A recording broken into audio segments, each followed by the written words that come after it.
नमस्कार फ्रेंड्स, स्वागत है आपका हमारे यूट्यूब चैनल में। आज की कहानी जो है वह राजस्थान के भीलवाड़ा ज़िले की है। दरअसल मैं गांव का नाम नहीं लूँगा।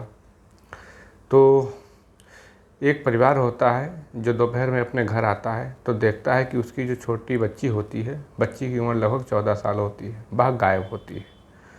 और उसके बाद वह ढूंढने की कोशिश करता है वो परिवार। तो यहीं से कहानी की शुरुआत होती है। दरअसल जो भी मैं कहानियाँ सुनाता हूँ ये न्यूज़ चैनल, पेपर्स, अखबार, यूट्यूब के माध्यम से लेता हूँ। हमारे कहानियाँ सुनाने का उद्देश्य सिर्फ ये होता है कि हम अपने समाज में हर परिवार के पास ये कहानियाँ भेजूँ, और ताकि समाज का हर परिवार, हर व्यक्ति जो है कहानियों से सबक सीख सके और अपने परिवार को, अपने समाज को अपराध व जुर्म के प्रति जागरूक कर सके। हमारा इन कहानियों के प्रति कोई राजनीतिक व वैचारिक मत नहीं है।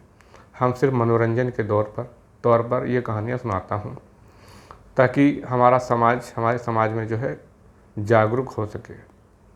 तो आज की कहानी जो है यह राजस्थान के भीलवाड़ा ज़िला पड़ता है राजस्थान में, वहाँ की है। एक परिवार होता है, अच्छे खासे पैसे होते हैं, ज़मीन होती है उनके पास, आराम से गाँव में रह के ज़िंदगी व्यतीत कर रहे होते हैं। गांव में रह के ज़िंदगी व्यतीत कर रहे होते हैं, आराम से खेती करते हैं, रहते हैं, आराम से उनका वक्त गुजर रहा होता है।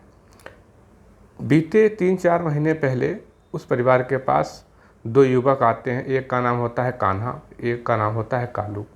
कान्हा और कालू नाम के जब 2 युवक आते हैं, उस परिवार के मुखिया से कहते हैं, अगर आप हमें थोड़ा अपनी ज़मीन का हिस्सा दे दो, हमने सुना है आपके पास ज़मीन काफ़ी है, अगर आप हमें अपनी ज़मीन का हिस्सा थोड़ा दे देंगे तो हम खेती करके अपने जीवन काट सकते हैं, अपने परिवार को, अपने बच्चों को पाल सकते हैं, और जो भी खेती आप देंगे उसमें हम एक तरीके से बटाई फसल करेंगे, और फसल की आधी इनकम आपके पास रहेगी और आधी इनकम हमारे पास रहेगी।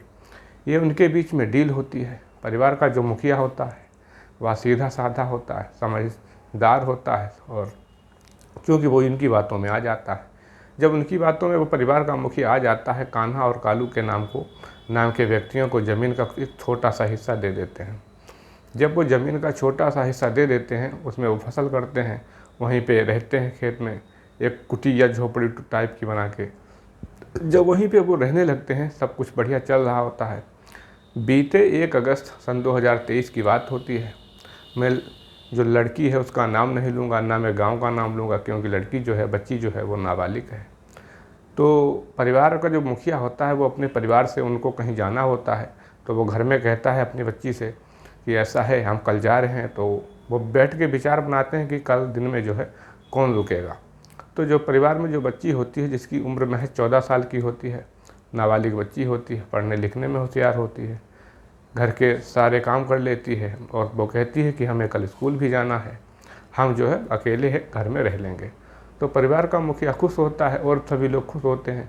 वो बाहर जाते हैं, सुबह निकल जाते हैं। लगभग शाम को जब दोपहर के समय जब वो आते हैं तब वो देखते हैं कि बच्ची उनकी गायब हो जाती है।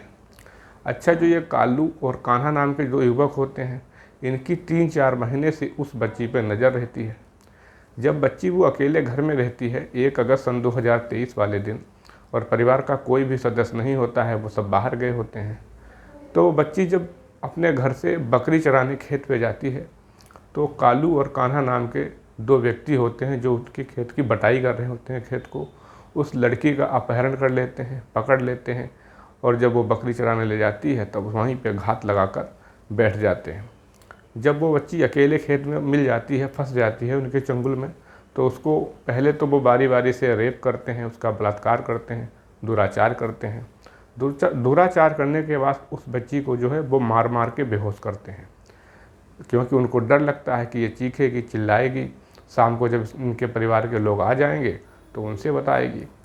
तो वो जो बच्ची के साथ जो है बलात्कार करते हैं, रेप करते हैं, उसको मारते हैं, पीटते हैं। मारने और पीटने के बाद जब वो लड़की बेहोश हो जाती है तब वो व्यक्ति, जो कालू और कान्हा नाम के जो दरिंदे होते हैं, वो अपने घर में जाते हैं, अपनी महिलाओं को बताते हैं। अब महिलाओं को क्या करना चाहिए था कि उनको थाने के हवाले या पुलिस के हवाले करना चाहिए था, लेकिन वो उनका उल्टा साथ दे देती हैं। उनका साथ ये देती हैं कि जो वहीं पड़ोस की एक कोयले की भट्टी होती है, वहाँ उस लड़की को, ये बच्ची को ले जाते हैं वो दरिंदे, और वहाँ जो है कूड़ा करकट डाल के उनको जला देते हैं। जब दोपहर के 2 बज जाते हैं, जला देते हैं। जला देने के बाद जब 2 बज जाते हैं, 2 बजे के बाद वो अधजला शरीर जो होता है वो बोरी में पैक करके तालाब में ले जाते हैं, वहाँ डाल देते हैं। और जब उस बच्ची के परिवार वाले लगभग 12 या 2 बजे के बाद आते हैं घर में, तो उसकी ढूंढाई चालू करती हैं, खोजबीन करते हैं, तलाश करती है। पूरे गांव में जो है हड़कंप मच जाता है। गांव के और भी ढेर सारे लोग आ जाते हैं। जब ढेर सारे लोग आ जाते हैं तो कालू और कान्हा जो कि उनकी खेती करते थे उनके पास भी आते हैं, तो उनसे पूछा जाता है तो वो कुछ जवाब नहीं देते हैं। अब पुलिस आती है, पुलिस जो है उनको थाने ले जाती है बिठा के। जब उनसे अपनी भाषा में पुलिस पूछती है तो वो तैयार होते हैं बताने के लिए। तब वो बताते हैं कि जब वो बकरी चराने के लिए जा रही थी लगभग 10 बजे के बाद, तब वो लोग घात लगा कर बैठ गए और घात लगा कर बैठने के बाद उसको पकड़ लिए।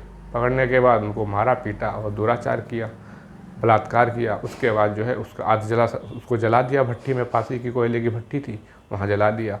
और कोयले की भट्टी में जलाने के बाद उसका जो अधजला शरीर होता है वो तालाब में ले जाते हैं। जब पुलिस उन दोनों जो आरोपी होते हैं उनको घर लाते हैं, घर लाने के बाद उनको तालाब में ले जाया जाता है और भट्टी के पास ले जाया जाता है, जहाँ पर उस जो बच्ची होती है उसके हाथ में जो कड़ा होता है वो मिलता है और 1-2 चीज़ें मिलती हैं जो पहने हुए थी, जो नहीं जल सकती थी। तो इस प्रकार जो आरोपियों को सज़ा दी जाती है, सज़ा आगे दी जाएगी।